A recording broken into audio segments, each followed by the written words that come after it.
Well, it is 2 minutes past, so let's go ahead and get started in the interest of time. I'm sure we'll have more trickle in as we go. But first, I want to welcome everybody to the inaugural webinar for Paratum Solutions. We've been excited to put these together. We've got several of them lined up, and kicking this first one off to talk about facilities GIS. Got Peter Palacios here from University of North Texas has joined me, and so as we go through this, I'll kick it off, and Peter will pick up the chunk of it, talk about UNT, University of North Texas, and what they've done with GIS and supporting their facilities management for all of their assets and infrastructure across campus. And if you're in a higher ed, obviously this will be directly applied, but if you're in any other campus environment or municipal or utility districts, hopefully you can gain some insights as well from how managing assets can be enhanced through kind of spatial technologies. And I mentioned several webinars we've got lined up. This one will be the first. We'll hopefully do these monthly to start talking about different solutions and technologies that any kind of facility managers or anybody that managing any kind of assets can utilize to enhance their systems. So with that, we'll go ahead and kick this one off. We'll go to the next. Let's make sure this works. Yep. So as I said, I'm Chris Akin. I'm president of Paratum Solutions. I work with a lot of organizations to support, again, facilities and asset management through GIS and geospatial technologies, thinking about strategy and direction, but also data creation and web applications and getting this data centralized, shareable, and accessible and into people's hands so they can start to use it. And with me, we have Peter from UNT. Peter, you want to introduce yourself? Yes, thanks, Chris. And thank you all for being with us this afternoon and spending some time listening to our story here at UNT. I'm Peter Palacios, Director of Operations at UNT Facilities, of which our GIS is a part of, but we also have our interior CAD floor plan maps, our records management and facility archives, CAD and BIM standards, capital planning, commercial real estate, communications and marketing. Is all kind of rolled up in our team. So I'm excited to talk to everybody today about how we're utilizing, in particular, GIS technology to help our organization succeed. Okay. So I'm going to kick us off. Just want to have you start thinking about if you've ever seen some of these situations with your institutions or dealing with your facilities and assets.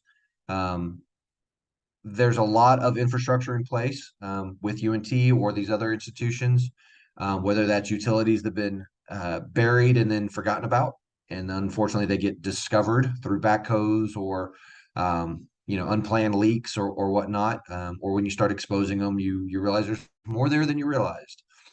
But then that also expands to other issues, such as all of your paper plan rooms that have been built up over the years.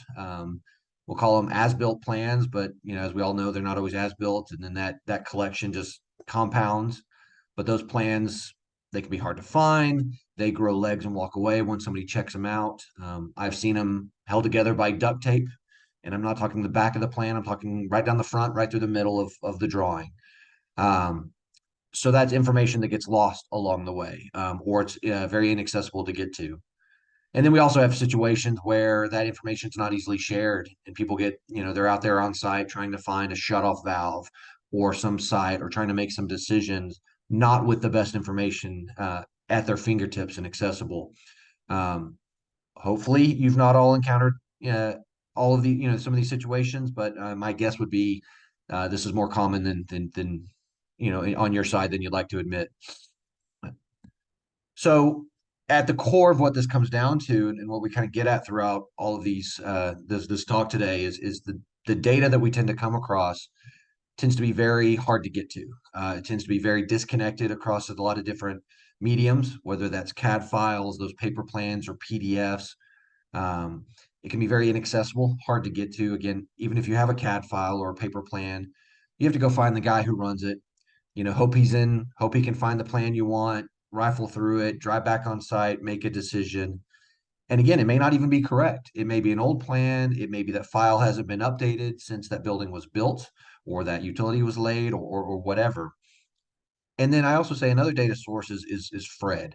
Every institution's got a Fred who's been there 40 years, knows where all the bodies are buried, and that's a great source of information. But unfortunately, Fred's going to walk out the door one day. The Powerball, I believe, is $1 billion right now, and if he wins that, you're not going to see him again. So when Fred walks out the door, so does all that institutional knowledge. It goes with him. So what can we do to capture that data source now, so we can start to use that in the long term and then start sharing it? So these are the kind of the common problems that we see across these institutions that I work with. And so this leads to Peter and UNT and how they've started to address these over the last several years on across a lot of different sites. So with that, I will pass it to Peter. Peter, let me give you remote access.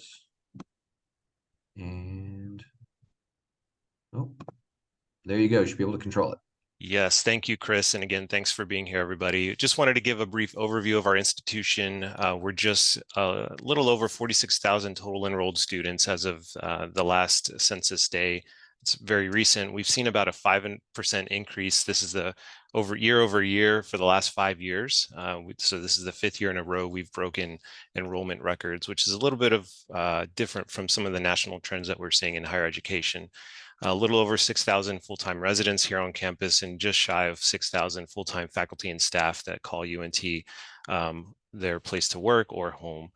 We're an R1 doctoral Carnegie class institution, minority serving, Hispanic serving institution, and we have just a little over 900 acres spread across the Dallas-Fort Worth Metroplex that we occupy, own, and maintain in some shape or form, and 180 buildings and about 8 million gross square feet of total space that we manage here.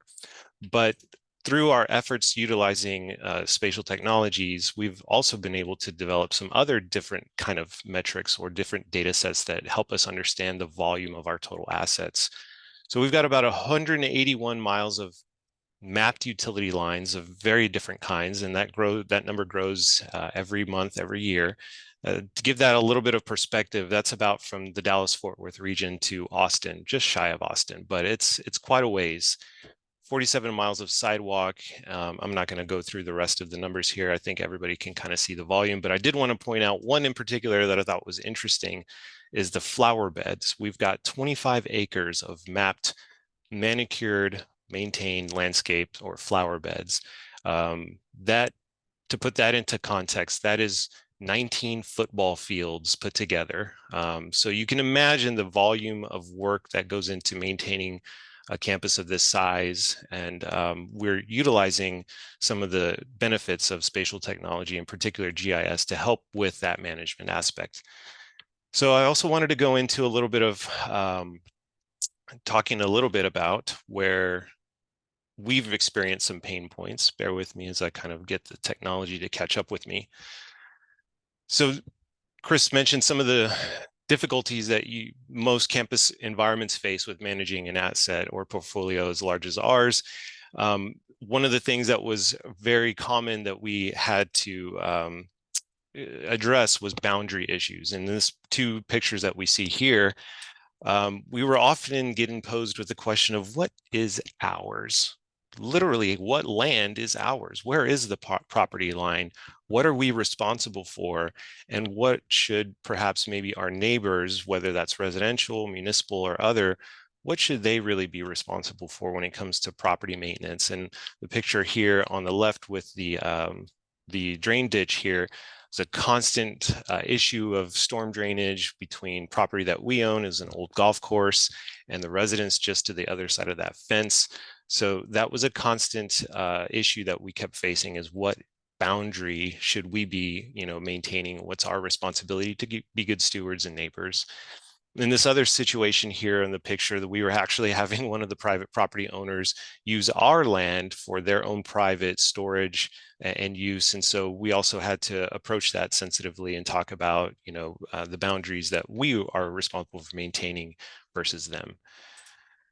Another challenge that we faced was within our boundary, our main campus, so to speak. We do have pockets here that are not colored in the pink that are technically not ours, but because they are within the campus boundary overall, perception is they are. ours. It's the university's responsibility for picking up the trash or fixing this leak or addressing some kind of maintenance issue on that property. And in other cases, areas that we don't have boundaries, or I'm sorry, property, we were the ones getting the calls again for those maintenance issues when really technically wasn't our responsibility to begin with. This really kind of exacerbates itself as we've seen staff churn over the last several years. When new folks come on board, getting them oriented to our campus is one thing, but then understanding of the maintenance responsibilities along with boundary and property responsibilities it allows our staff to be better equipped to address those calls. It also helps with our town and gown relationship as we work with our municipal partners to help address things that are within the streets and boundaries or the right-of-way boundaries running through our campus. And it overall just kind of gives us a leg up when it comes to understanding what is actually ours. On the utility side of things, that question was often posed before we started our journey with GIS is what utilities are actually our responsibility for maintaining.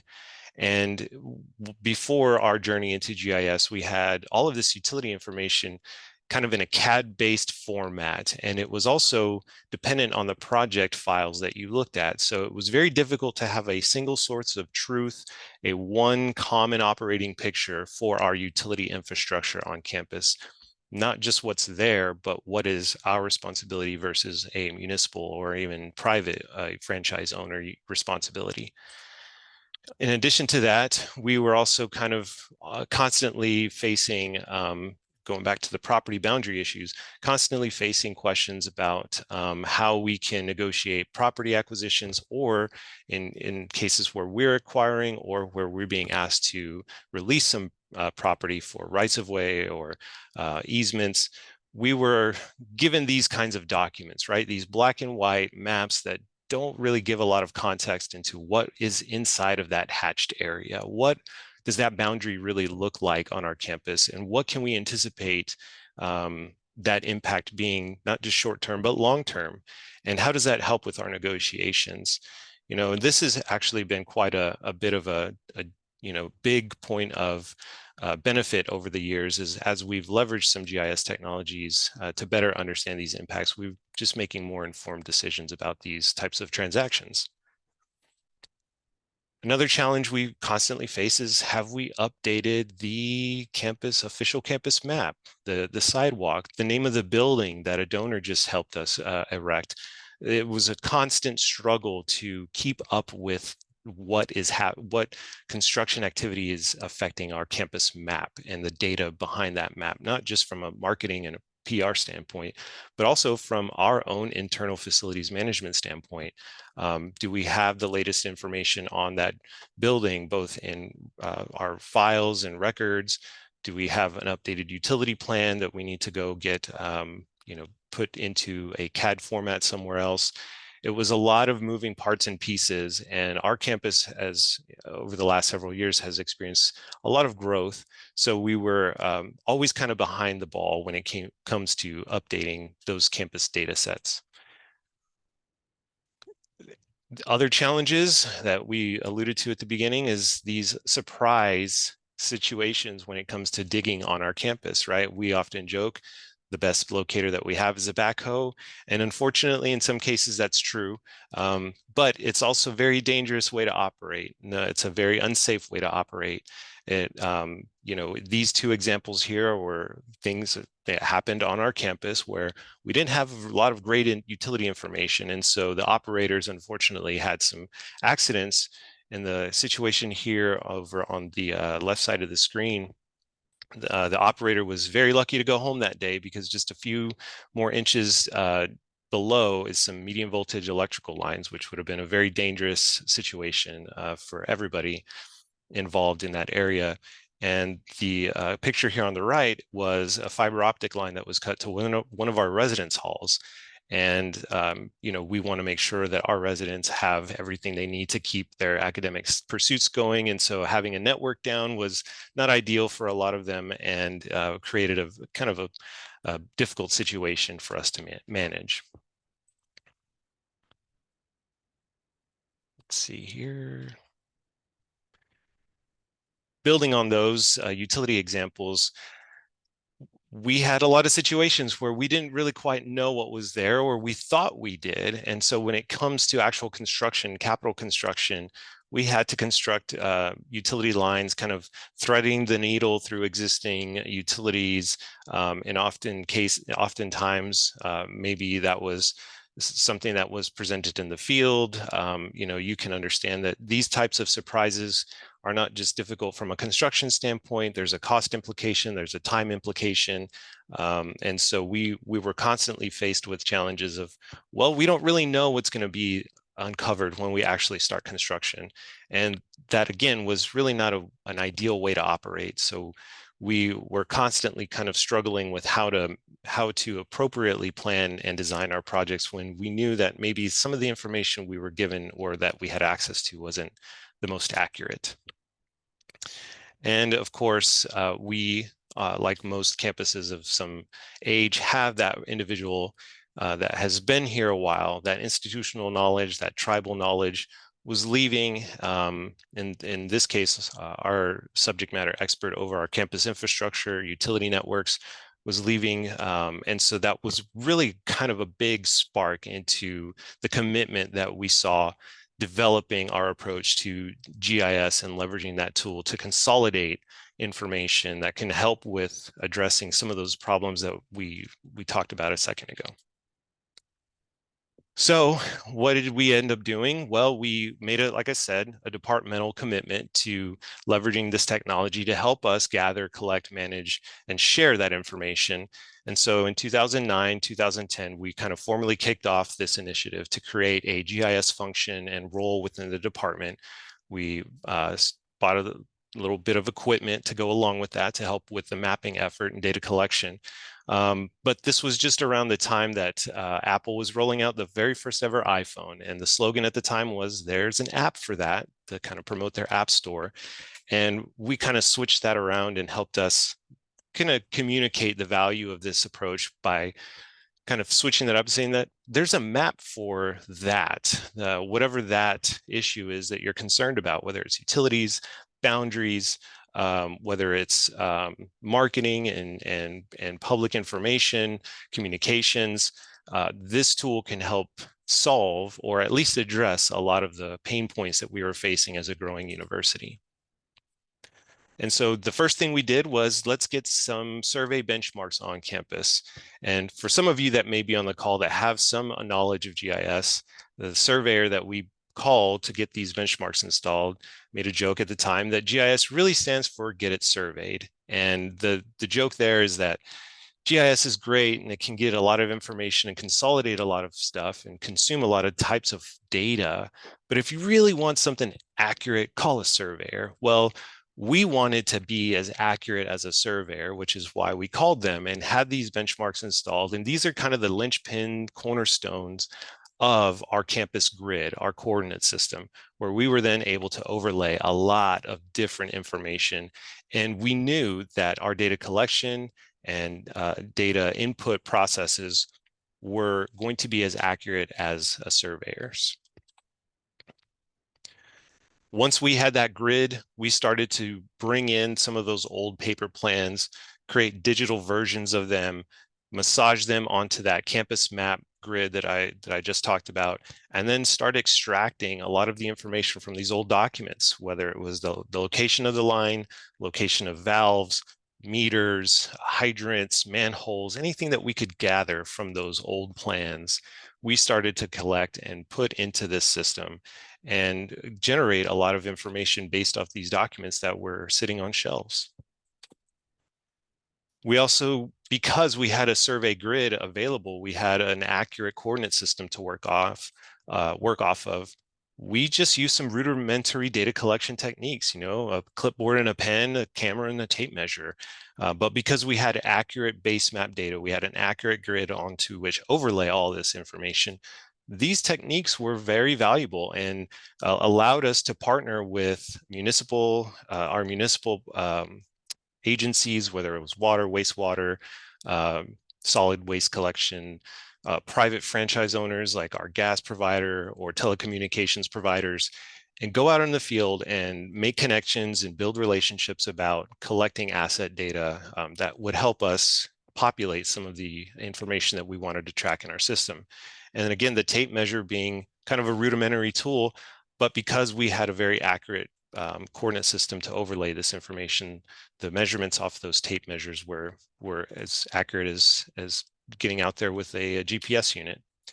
And speaking of the GPS units, I mentioned that we purchased some equipment, and part of that wasn't just going out and seeing what was on the ground and utilizing the 811 call system, call before you dig, to go collect this information.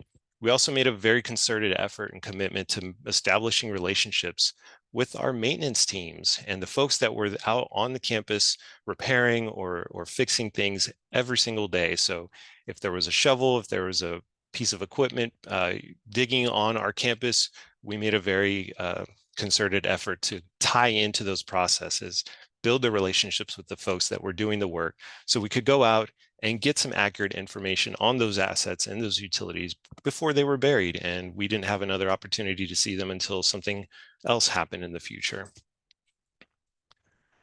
We also took it a little step further in areas of campus where our GPS equipment was unreliable or just ineffective, used some pretty advanced survey tools. In this case, the total station is really just a fancy compass and tape measurer.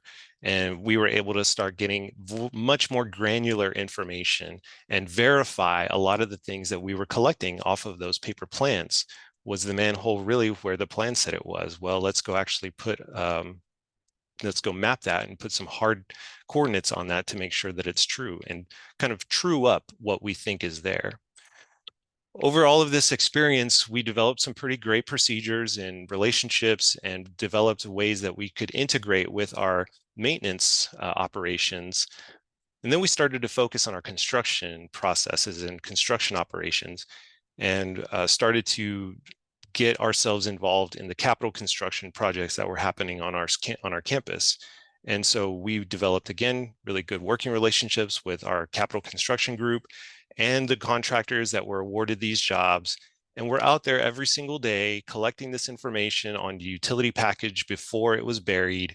And ultimately, all of this work, in addition to the capital construction, I mentioned the municipal relationships that we built and coordinated very closely with those operational teams and those facility groups, so we could track any activity that they were doing on our campus and then go out there and actually map what they were repairing or what they were building on or in around our campus. And in this example, through the work of a new water line installation, we were able to see and get access to a lot of existing utilities that we either didn't know were there or thought they were somewhere else. And the map that we see here on the right, you can kind of see some of these lines are very short and they kind of cut off just outside of this blue line that represents the water line you see here. And that's just really representative of our efforts to categorize the accuracy of our information. So we can actually dig out of our database what utility assets do we know for a fact are there because we've seen them. They've been daylighted and we've been able to collect very good information about their location, versus utilities that may have come from a plan or maybe just from a conversation in the field that we were able to sketch into our document or to our map system.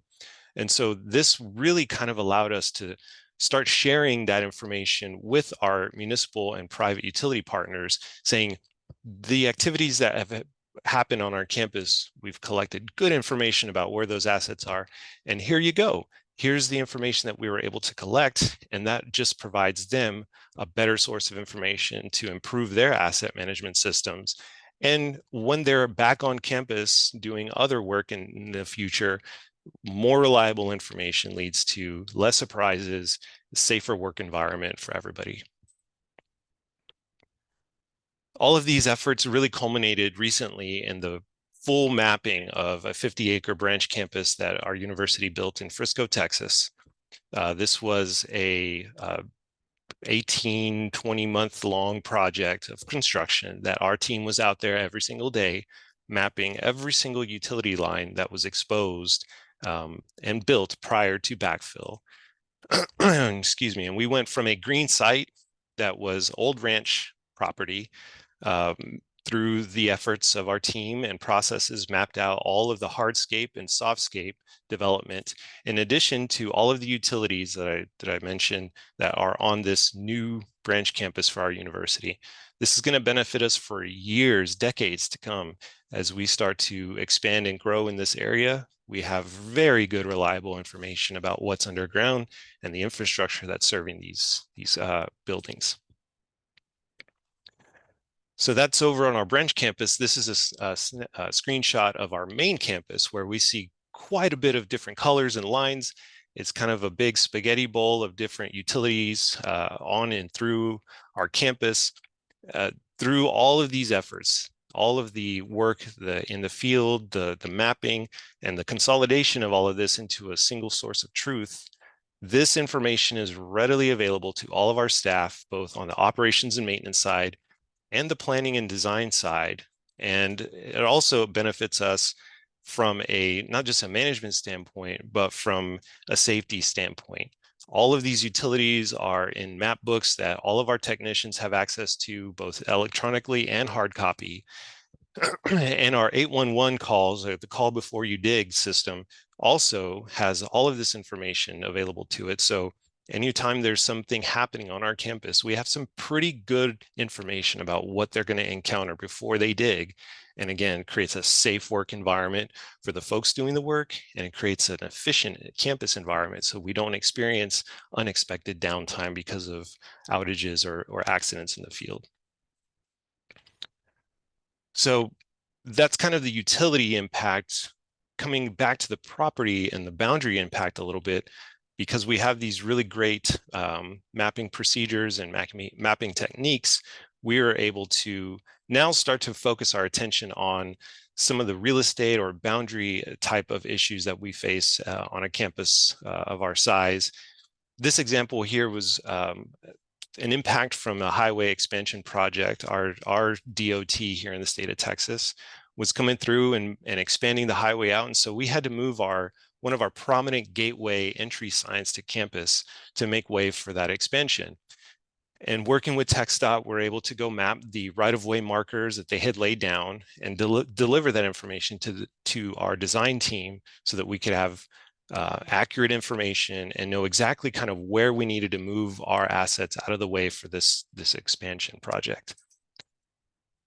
Building on that, if you may recall at the beginning, I pointed to a document very similar to this one here that shows this hatched area in black and white. How are we impacted by this? We're being asked to negotiate the release of this property for an easement, in this case, an electric easement. Should we do this? Is this a good thing for the university? What's the impact? Well, through the use of this system, we're able to overlay that exactly where it would be. And so we can then start to really visualize truly what that boundary looks like on campus and start to identify impacts that we may feel is important to bring up during the negotiation process. In the last 10 years, we've seen, 8 years, we've seen about 11 different situations where we had to go through this real estate acquisition or transaction process. And it's really given us a leg up in making better informed decisions about whether or not this is a good thing for the university in the short, mid, and long run. This example, we're stepping a little bit outside of some of the traditional facilities management functions, but this is an example of our ability to deliver maps and information to our environmental health and safety group to meet their statutory requirements to the state of Texas for how we're managing stormwater on our campus. And then this is one exhibit that goes along with that plan that shows a lot of different assets below or above ground that the state of Texas regulates when it comes to stormwater management.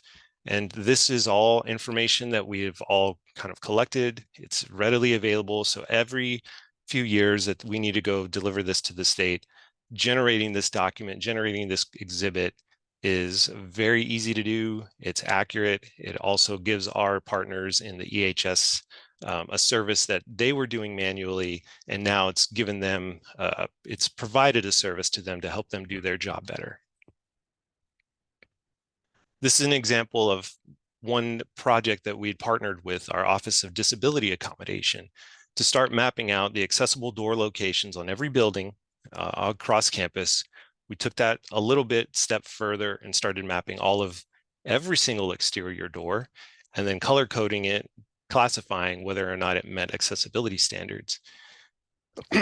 We have a good population of students on our campus that have some kind of mobility or visual impairment issue, and this information allows the Office of Disability Accommodation to provide excellent services and really hone in on helping students navigate a campus of our size safely and appropriately.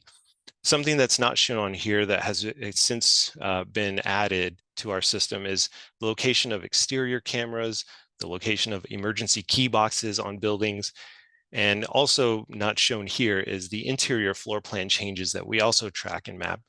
And I bring that up because of the safety aspect of being able to share that information out, not just across our campus, but also to the first responder teams in the fire department, the police department, and the Denton County 911 agencies.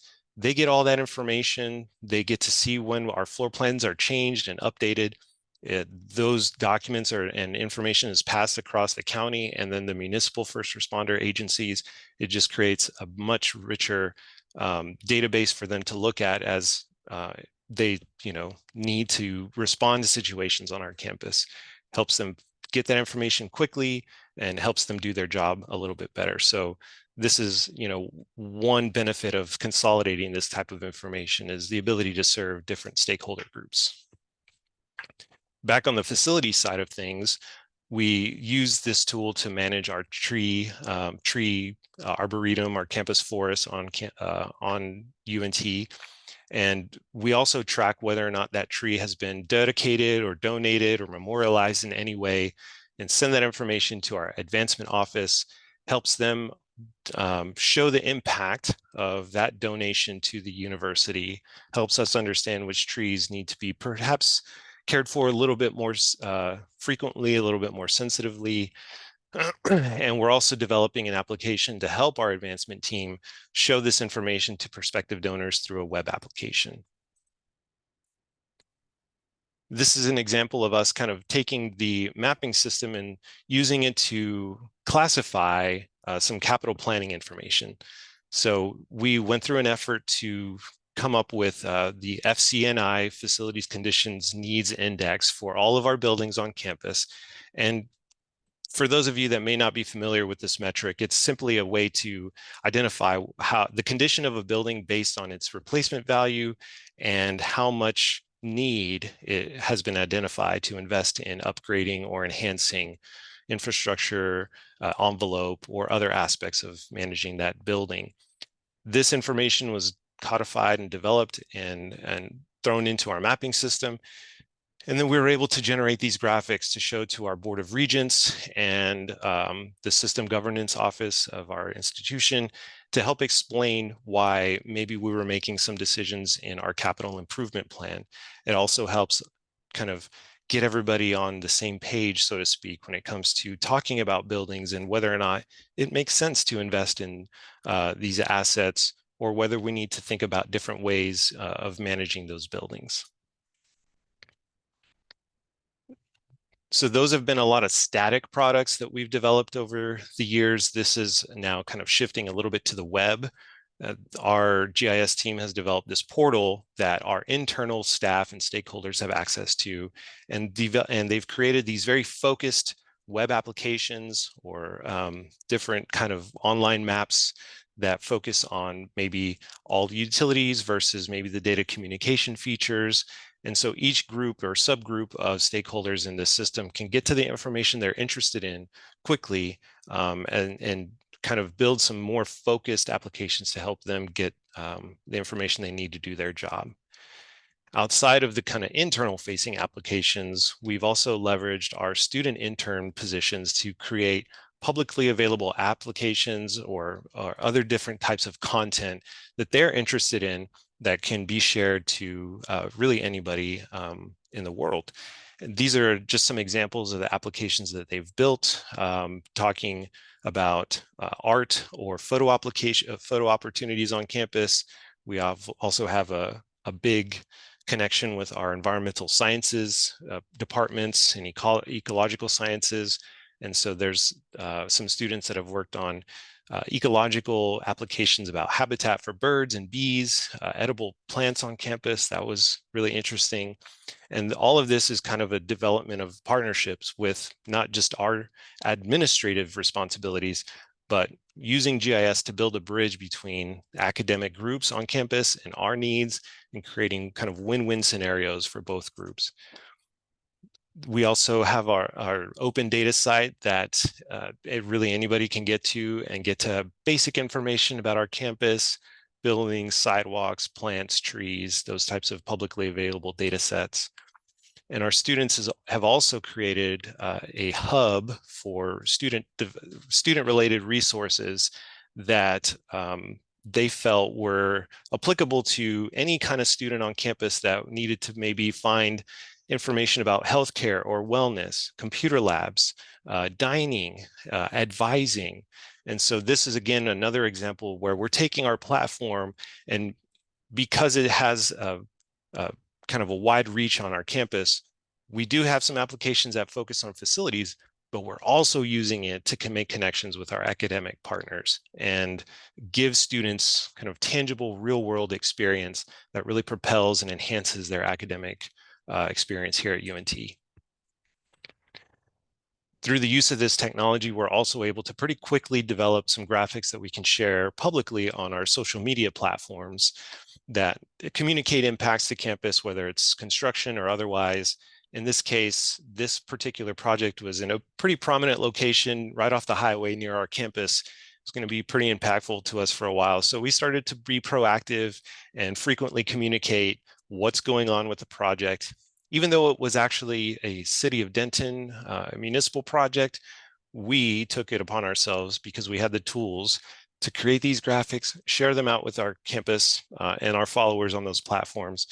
And it's an example of trying to meet our customers where they are. You know, we're here to serve the students. We're here to make sure that the campus environment is able to support academics and research.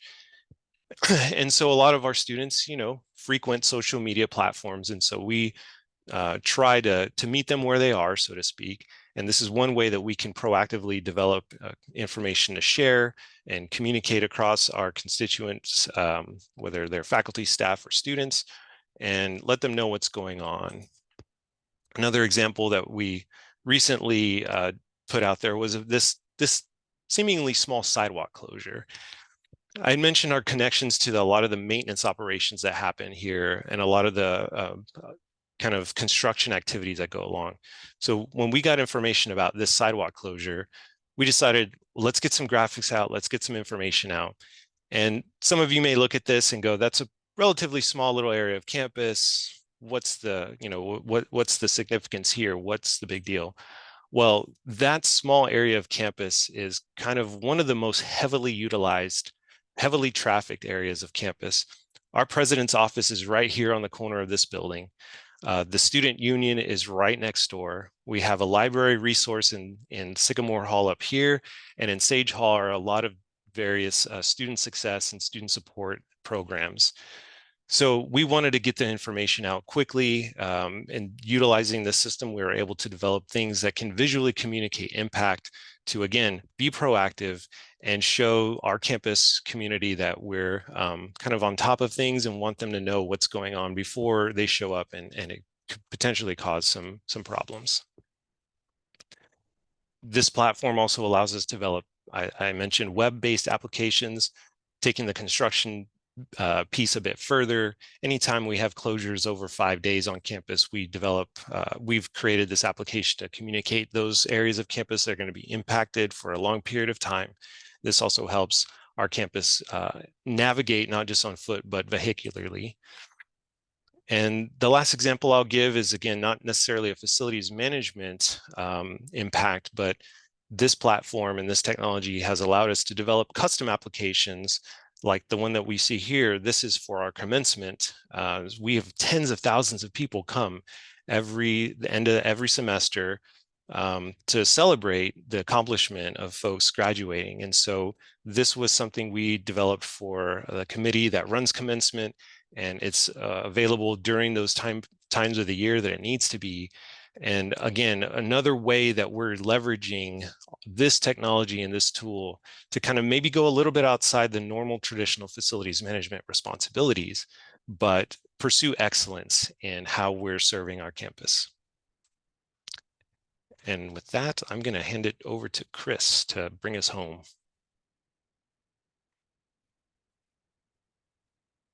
All right. Had trouble unmute myself. Let me just check real quick, see if there's been any chat. Guys, if you guys have any questions along the way, feel free to interject. You can message the hosts through the chat. We can address some of those now if you've got any, or kind of wait to the end. Either way, I don't see any major ones at the moment, but feel free. So I'll go ahead and keep going here. So the way I describe this, Peter just kind of showed us what I call the grocery store. Here's 1,001 things that can be done, with GIS to support your facilities management. But a question I get asked a lot is, well, how do I get started? Where are some good kind of low hanging fruit to get going, and what's the best path? What's the right way to do this? And so I kind of want to address that a little bit. GIS can play a lot of different roles on your campus, that from, as you've seen, from asset utility mapping to the parking and transportation, to event planning, emergency management. Those of you involved in Clear React, which is the federal reporting for crimes on campus. There's a lot of different things. So again, it can be very overwhelming to think about how to get started. And one thing I often want to tell people is try not to think about everything too fast. So think about the small stuff. And everybody's journey is going to be a little different to get started on this. It could be a little fuzzy, a little unknown, a little scary on where to go, how to progress.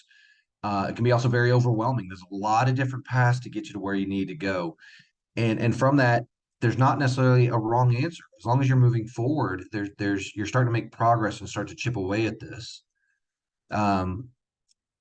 There's the Yogi Berra quote that, if you see a fork in the road, take it. And it kind of ties to this, start making some steps forward. Start thinking about your challenges on campuses, maybe where your data is less efficient, where your processes aren't where they need to be. What kind of questions are you getting asked all the time that maybe you can streamline some of those answers to them? If you start chipping away at that, you can start making some progress. Well, there's the Yogi Berra one, so I jumped ahead. So that's obviously kind of a great to be said, but what are some tangible things that we can do to get going on this and start looking at some of these quick wins? And a phrase I say oftentimes is, don't let perfect get in the way of better. And if you start chipping away at this with the idea of it's got to be perfect out of the gate, you're not going to get very far. But if you start thinking about it of, we want to start, showing things, we want to start improving the process, we can always perfect it down the line or improve it down the line. You're going to get a lot more buy-in. I am a huge fan of pilot projects. They're a great way to start showing value to upper management. It gives them something tangible to use, to play with. Um, if you get lost in the weeds of overthinking it, sometimes you can get lost. But if you give them a small tool and tell them, hey, I want you to break this, I want you to tell me how it doesn't do what you need to do, they can look at it and go, wow, this is great. The security cameras you mapped are great. Can it show me what bike racks we can see with them? Cool. Now let's go map our bike racks. Hey, those doors that you mapped there, Peter, with the security, can we now start to see which ones have certain locking mechanisms, which ones are ADA accessible? Now we can start expanding from that. And so from that, we start talking about, some people are saying, hey, we need to get staff on board and start pulling this in. I will say, think about using vendors to do that. That's a good opportunity to get some of these quick wins under your belt before you start trying to think about adding staff or personnel. It's a good way to get this going.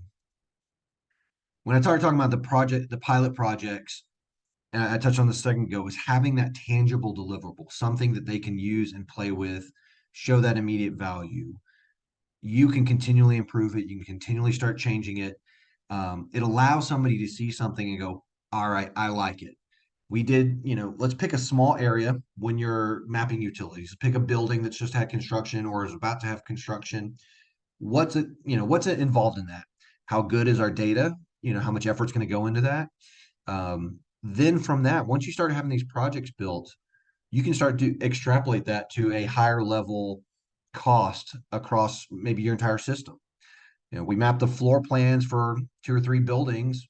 All right, we have an idea what the CAD files are like or the as-built plans. We can extrapolate that. We have this many buildings we need to do that to. Now we have an order of magnitude that we can go and ask for funding from it. And again, when you're asking for that funding, now you have maybe more management buy-in off of that. Think about a small area to start with a lot of times, and you can do those pretty economically. So when you start talking actuality of where to start, again, Peter showed a lot of things. I will say most of my conversations with folks tend to boil down to one of these 4 topics of their needs: utilities, floor plans and space planning, campus safety and security, and then kind of property, real estate, easement, mapping, management. And they tend to be in that order. Utilities obviously are ones that get buried, get lost, forgotten about. They're easy to not know where that information is. But even when you start looking at floor plans, that information spread out, walls change, occupancies changed, and there's not always good process or systems in place to keep that data up to date or to manage your space allocation. And again, campus safety and security, you start getting some buy-in with the police department or emergency management to start looking at fire extinguishers or even floor plans. You now got multiple champions in your belt. So on under each of those, when we start talking a little more specifics on how to do this, when you start talking about that utility infrastructure, Peter had a good way to get going off of this. He had a good buy-in initially on. But when you're starting to map this stuff out, go grab whatever you can. All of those as-built plans, those paper, the PDFs, scan those papers, get them at least in a PDF so they can, survive if there was ever a fire or water damage. You take all of that different data set and start mapping it out, and then you say, okay, those what I call the spaghetti network. We mapped them all out, and that water line is now showing up in 3 different places. Let's get with the Fred. Let's get with the field staff, those guys who know that data, and say, hey, that water line's showing up in 3 places. Which one's more right? I guess better question is which one's less wrong? And we can show that to them on these web and mobile applications that they can see and touch. And they'll look at you and go, yeah, remember when we built that water line, we were looking at going here, but we hit that encounter. We had to go around to the south side of the building, or we went to this side of the sidewalk or whatever. We can start triaging and improving that data. And with these mobile applications, they can take that in the field. They can collect information. They can start to visualize it and see it and start tracking pictures and locations of valves or whatnot. And a great little capability you can do on that is these guys are used to redline markups. Give them the ability to redline markup on your application. And even if it's not 100% accurate, they can say, hey, something doesn't seem right here. And they can do a markup or drop a point. And now it's a discussion point. Now people can come back and look at it, maybe look at old plans or have some information. But it allows that kind of round trip communication. So we start talking about infrastructure and utilities. Again, this is the epitome, don't let perfect get in the way of better. You can eventually do a survey and sue and exposing pipes and things like that. But right out of the gate, creating a base infrastructure pays dividends even for planning efforts for high level construction. You can still get that into 811 and start triaging your damage prevention even further. Floor plan, space planning, similar thing. Gather whatever documents you can get. Those will change as well. Go in there, document what you can with the floor plans, whether that's CAD files or whatnot. And when you start sharing these through dashboards and web applications, right out of the gate, you can see a dashboard on here. You can start to do some analysis against this. How many square feet of classrooms do I have versus laboratories? You're immediately showing some value off of having that data that management can look at. You can give that to your biology department or different buildings or different custodial people and have them help you correct it or look at it. But one big aspect that does pay a lot of dividends is actually going out and validating that information in the field. Going room to room, checking that information. Unless you're really confident in that data, those walls have changed. those occupancies have changed. An office gets changed to a storage or vice versa. A classroom gets changed. And you can go out there and just say, hey, we're going to go take a look at the room numbers. Just make sure they all match. Our database says 101A. This says 101-A. Those are different when you start talking about the systems. But a room got split. Now there's an A and a B where there wasn't beforehand. Are the occupancies correct? Do we have the classifications correct, which tie into the bigger, federal reporting that schools may have to do? We also start talking about campus safety and security assets. These are the physical assets across the campus. And again, it's not just safety and security, but think about what's across your campus, both inside buildings and out. Blue light, AED, security cameras, Knox boxes, you name it. I mean, the list goes on and on. Again, going back to where are your doors, the exterior doors, there's a huge security aspect with that. And then you start tying off of that. So think about what your immediate needs are for starting to capture those. If you can utilize what I call existing data owners, there's a guy who knows where the security cameras are. There is a person who knows where the bike racks are, that are kind of in charge of the bike racks or in charge of security cameras. Let's go talk to them. Let's get that data from their head onto a web app. And sometimes we've done it where you go and just create an empty data set for security cameras or bike racks or whatever it is, and have them what I call, have that data collection from the office. They can sit in their chair at their computer and go, I know there's a camera here. I know there's one here, here, here, here, and do a lot of that data collection from their office before they ever go into the field. And this is where I talk about the inventory. Having that complete inventory is sometimes better than overthinking about having that exact precise location. Knowing a security camera is looking at a door is great. You don't have to know exactly where it is, survey grade right out of the gate. When we start building this up further, that information becomes more valuable. But you can have a very quick inventory built for your assets with very little effort. And again, through GIS and the mobile data collection tools and the mobile access, you can go out into the field and validate that information. Oh, I missed a camera, or we're going to move a bike rack from one location to another. What do our police department need to see? How do we coordinate with that construction or whomever? But again, thinking about that complete inventory right out of the gate, your security will love that. And then when we start talking about property and inventory management, campuses are continually growing. They're buying property or they've been gifted it. They're looking at master planning efforts to see where they want to grow. So they start purchasing, small houses to start, eventually get enough that they can take it over. But that stuff gets lost in a file cabinet somewhere where there's one person that maintains that property inventory knowledge. Sometimes right out of the gate is go create a campus base map. And I'm not talking, that necessarily detailed, but where are the buildings? Where's the sidewalk infrastructure? What are your parcel information? What do you own?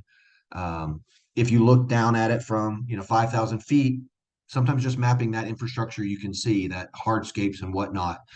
Now you have a fundamental base that you can start building off of. Then you can start adding all of this other information to it. Well, we also know we have property over here. We have property over there. What kind of easements or encroachments or any kind of other plat information do we want to add to this? I had one client that was mapping their easements and encroachments and all and realized that they had a fire lane access that went through 3 buildings. The fire lane had been built or had been allocated, and then the buildings built afterwards years later, and the fire lane had never been, abandoned. So technically it was still there. But when you start looking at buildable land as you're looking to expand or do new development, you need to know that information. And as Peter mentioned earlier, having that spatial context when you're having these discussions allows you to start doing some comparison and start doing some analysis off of this to make some smart decisions. One of the key aspects of this too, and this holds true throughout all of this data, is you can link these documents to your GIS data, to your assets or polygons or points that are on there. And imagine being out and giving access to somebody and access to a web tool that they can click on that easement and get immediate access to that legal documentation. And that's great from a property management, but you can do the same thing for all of these other assets, utilities and security, and linking to documents, warranty information, pictures of the actual assets and what it looks like. There's a lot of value in bringing that data together. That does not take a lot of effort to do a initial data collection of of all those assets. So to get started on a big picture, especially campuses, one thing I tell a lot of them is oftentimes you may already own the software. Esri is the 800-pound gorilla in the GIS world. Most universities already have that software. They've purchased it on the academic side. Um, and a lot of times they purchase an educational site license that allows two instances, one on the academic education side and a whole separate instance for administrative and facilities and operations. And 9 times out of 10, that administrative side has never been turned on. And so one of the low-hanging fruits I always say is let's go figure out what your licensing is and let's go turn on something that you're already paying for. And so now once you get this data, some of this basic stuff built, you've already have the software and infrastructure in place to start deploying it, getting it out there. You may have academics that are already teaching it or collecting it. So think about that. So if you're looking at getting started with this, let's take a look at what your licensing is, and it may be a lot easier to get going with it than you realize. So to wrap all this up, I think we're right at the time, which is great. As you're building this, I want you to know that you're not alone. You know, as you can see, UNT's had challenges along the way. You know, you're not the only one who has hit a utility line. You're not the only one with lost data, but hopefully you've been able to see there's a lot of benefits from making this data centralized, shareable, and accessible. Getting this into people's hands, getting it accurate, getting it authoritative, and deploying it through web and mobile mapping applications. That single source of information, the single source of truth is invaluable. One person can edit it, everybody sees it. It's continually improving, especially things like utilities. It's an organic data set that's continually growing. Talked about the 4 different things, you know, starting points to talk about. And I've had clients that say, don't even mention utilities. It's the third rail. There's too much angst around it. So let's talk about floor plans. So find where your immediate needs are. And again, I'm going to talk about pilot projects, getting short-term wins going. What can we do with pilot areas and get something tangible in people's hands and start making some big impacts, getting some aha light bulb moments going off. So think about where those are for you. And with that, I know we're up against the hour, but there's our contact information. Feel free to reach out to Peter or myself about what they're doing, what other campuses are doing, how we get started, you know, how we can help you. It's a very collaborative environment. But if there's any questions, feel free to throw them in the chat. I don't see anything. Yeah, just to piggyback on what Chris mentioned, you know, there's my email address. I'm open book. We're willing to talk and share. Hopefully we can share some lessons from our journey and our experience. It may not be totally applicable to your situation, but something that we're passionate about here because we've seen the benefit for not just our facilities department and also the university, but also the students, which is ultimately what we're here to serve. So before we are officially out of time and everybody signs off, I did want to say thank you so much for spending some of your time today with us and listening to our presentation. We hope you got something out of it. And again, reach out if there's anything that you feel like we should connect on afterwards. Absolutely agree. There was one that did come in, Peter, asking about what were some of your biggest, you know, did you have an early win early on that really helped get some traction on your side? Obviously, you showed a lot of things, but what was a big win early on for you? Well, I think I can point to two. One was the grounds. Our utilities system is a mixed bag. Some are owned by us, some are municipal, some are private. But the irrigation system is one of the ones that we own 100% after the water meter. And so we made a concerted effort to partner with that team and map out most of the main lines and all of the water meters on campus and they were actually able to see where their water sources were, what meter was actually theirs. It gave them a huge leg up on how to isolate certain aspects of their system. We took the meter next to the valve, started mapping out irrigation zones, focused on our residence hall, and a lot of that information was really just kind of passed down through onboarding and on-the-job training in the past.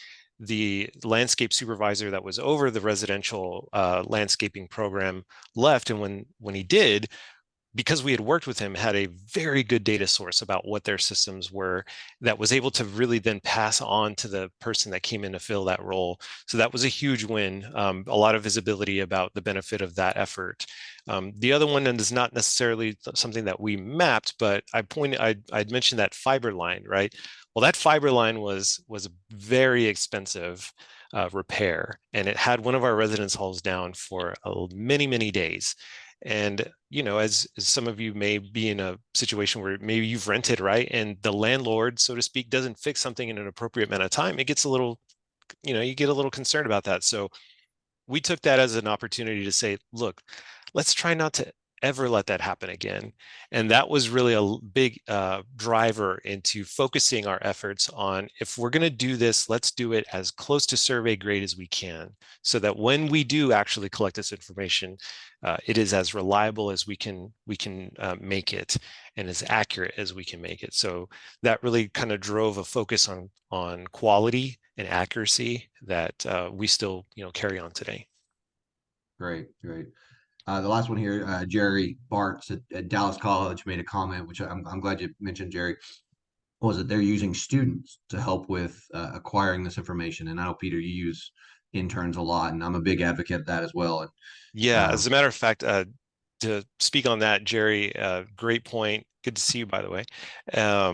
Yes, our success would not be possible without our student intern program.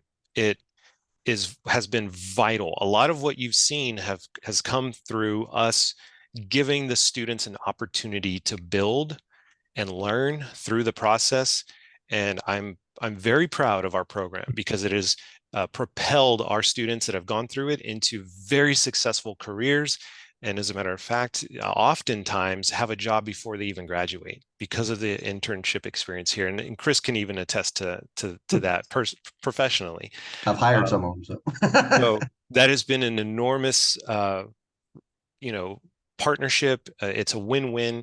And again, we couldn't be as successful without our students. It does take a lot of work to get them onboarded and trained and ready to go, but when they do, they're phenomenal. And again, it's a mutually beneficial situation. They bring a lot of passion, a lot of innovation, a lot of different perspective on things. And ultimately, our department is here to serve the students, right? We're all in some way, shape, or form here to serve our student body. So having their involvement has been key and critical in our success. yeah, and they're good, but they do need a coordinator kind of to oversee that, help keep them in check sometimes, and just make sure the strategic aspect is there. So think about that. Yeah, I do see one from Antonio. What apps have been essential to capturing and sharing your data inside and outside? Um, well, I can speak to the kind of the technologies that we use. We're a Trimble shop, so we use Trimble for all of our mapping equipment. That's not a plug for Trimble. That's just what we use. There's Leica and TopCon and many other different data collection platforms out there. Um, so we use Trimble for our data collection piece. ESRI is our kind of Chris mentioned leveraging the enterprise license agreement that comes with a lot of academic programs on university campuses or other campuses. We leverage that platform for all of kind of the desktop and the web applications that you saw. Sharing data outside of our department, again, we point to the web a lot, whether it's social media, a website, or that mapping portal that I kind of highlighted. That's been kind of outside of our department, but inside the institution.